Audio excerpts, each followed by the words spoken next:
প্রিয় দর্শক, শুভ সময়। আজকে আমরা কিশোর গ্যাং নিয়ে কথা বলবো। আহ, কিশোর গ্যাংয়ের ভয়াবহতা দেশে এতটা বেড়েছে যে আজকে আমাদেরকে ভাবিয়ে তুলেছে। আহ, সারা দেশে বলা হচ্ছে যে ২৫০-র মতো নামধারী, নাম সহকারে গ্যাং তৈরি হচ্ছে, যার সদস্যের সংখ্যা পত্রপত্রিকায় যেটা আসছে ১,৫০০-২,০০০-এর মতো।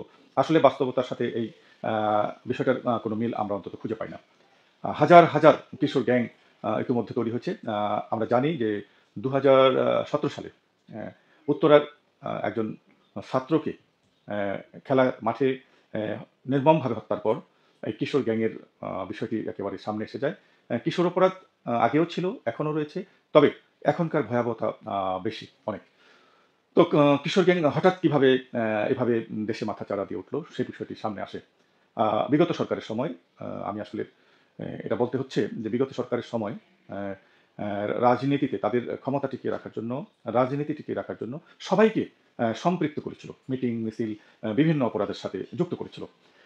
তার অংশ হিসেবে শিশু কিশোরদেরকে রাজনীতিতে জড়িয়ে ফেলা, তাদেরকে ক্ষমতার জায়গাতে ক্ষমতার স্বাদ দেওয়ার পর তারা নিজেদেরকে পাওয়ারফুল ভাবতে শুরু করে এবং নানা অপরাধে জড়িয়ে যায় তারা।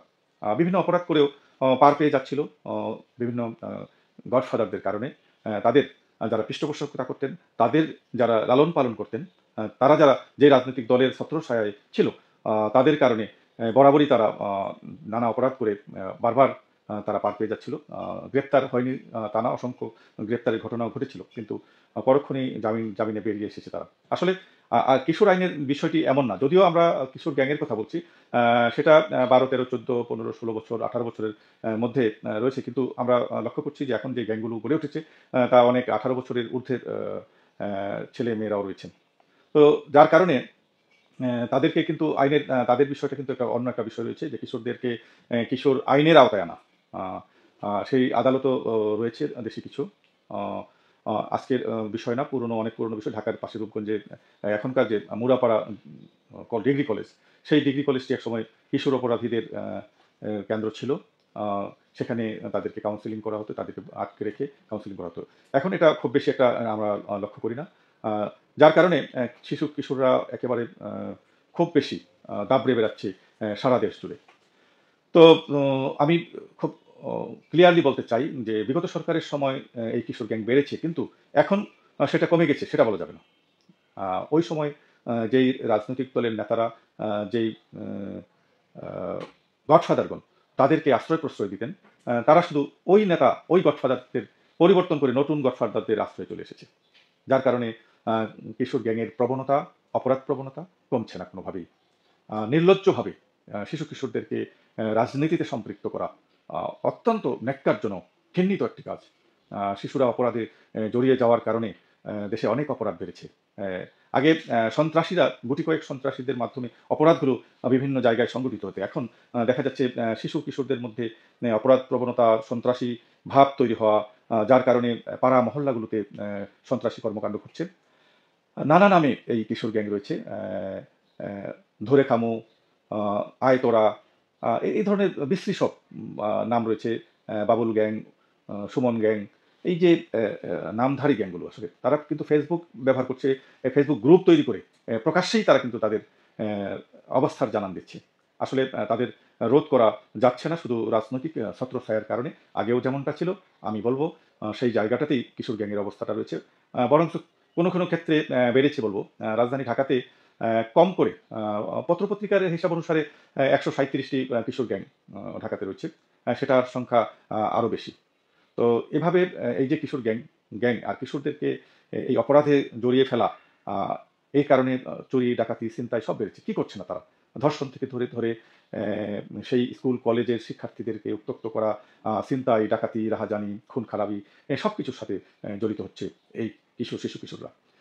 আসলে এই আমাদের এই ইন্টারনেটের যুগে শিশু কিশোররা অপরাধ শিখছে বিভিন্ন মাধ্যম থেকে। আমাদের সবচেয়ে বেশি মায়েদেরকে, বাবাদেরকে সবচেয়ে বেশি সচেতন হতে হবে। আমাদের শিশুরা কি করছে, কোথায় যাচ্ছে, কাদের সাথে মিশছে, এগুলো খেয়াল রাখতে হবে। একটা সময় পর্যন্ত যদি তাদের নিয়ন্ত্রণ না করা যায়, অনিয়ন্ত্রিত হয়ে গেলে তাদেরকে কোনোভাবেই আর অপরাধ থেকে ফিরিয়ে আনা সম্ভব নয়। তো এই অবস্থায় মায়েদের খেয়াল রাখতে হবে যে শিশুরা তাদের ছেলেমেয়েরা মোবাইলে কী করছে, কী দেখছে, কোন অ্যাপস ব্যবহার করছে, সেগুলো তাদের খেয়াল রাখতে হবে। বিশেষ করে রাতে যে ঘরটিতে তারা ঘুমায়, যদি একই একই ভিতরে থাকে, ফ্ল্যাটভুক্ত হয়ে থাকে, তাহলে সেক্ষেত্রে রুমে যেন লক না করে ঘুমায়। সেই বিষয়টি কিছুক্ষণ পর করে তাদেরকে দেখা, তারা পড়াশোনা করছে কিনা বা কী করছে সেটা দেখা। আরেকটি বিষয় সেটা হচ্ছে যে সন্ধ্যার পরে বাড়ি থেকে যেন কেউ বের না হয়, সন্ধ্যার আগে যেন বাড়িতে সবাই ফিরে আসে। এটা সবচেয়ে বড় জিনিস। আর যতটা সম্ভব বন্ধু-বান্ধবদের আড্ডাতে না যাওয়া, বিভিন্ন সময় ঘুরতে দিতে না যাওয়া। কারণ যে পরিস্থিতি হচ্ছে যে আসলে শিখছে কিন্তু একটা গ্রুপের কাছ থেকেই। বন্ধু-বান্ধব এর মধ্যে যদি একজন এমন অপরাধের সাথে জড়িয়ে যায়, তাহলে সবাই এটা সাথে সম্পৃক্ত হওয়ার সুযোগ তৈরি হয়। শিশু-কিশোরদের একদম কাদামাটির মতো মন। ব্রেনটাও তাদের সেরকমই। বিশেষ করে কৌতূহলী মন থাকে তাদের। অপরাধী বিষয়গুলোতে তারা কখনো সম্পৃক্ত হয়ে গেলে সেই বিষয়গুলোর সাথে তারা যুক্ত হয়ে নানা অপরাধে জড়িয়ে পড়বে। তো আমরা সর্বশেষ মায়েদের সচেতনতার কথা বলছি। আমি রাজনৈতিক দলের কথা বলব, যারা রাজনীতির সাথে সম্পৃক্ত রয়েছেন। সবাই আসলে কিশোরদের সম্পৃক্ত করছেন, ঢালাওভাবে এটা বলার সুযোগ নেই। কিশোর গ্যাংদের দমনের জন্য অনেক রাজনীতিবিদ একেবারে খোলাভাবে বক্তব্য দিচ্ছেন। কিশোর গ্যাং প্রশ্রয় দিচ্ছেন না, এমন বিষয়টি রয়েছে। আমি রাজনীতিবিদদের বলব, যারা শিশু-কিশোরদেরকে, শিক্ষার্থীদেরকে আপনাদের রাজনীতিতে ব্যবহার করছেন, দয়া করে তাদেরকে এভাবে রাজনীতিতে সম্পৃক্ত করে তাদের জীবনটাকে নষ্ট করবেন না। দেশ সমাজকে উত্তপ্ত করবেন না। আইনশৃঙ্খলা পরিস্থিতি খুব অবনতি ঘটছে এদের কারণে। আপনারা প্লিজ, প্লিজ দয়া করে তাদেরকে মিটিং মিছিলে না ডেকে, তাদেরকে অর্থ দিয়ে নানা অপরাধে যুক্ত করার যে প্রবণতা তৈরি হয়েছে, সেই মানসিকতা থেকে আপনারা বেরিয়ে আসুন। সেই আহ্বান জানাচ্ছি আমি। সবাই ভালো থাকবেন, সবাই সুস্থ থাকবেন। আসসালামু আলাইকুম ওয়া রাহমাতুল্লাহ ওয়া বারাকাতুহু।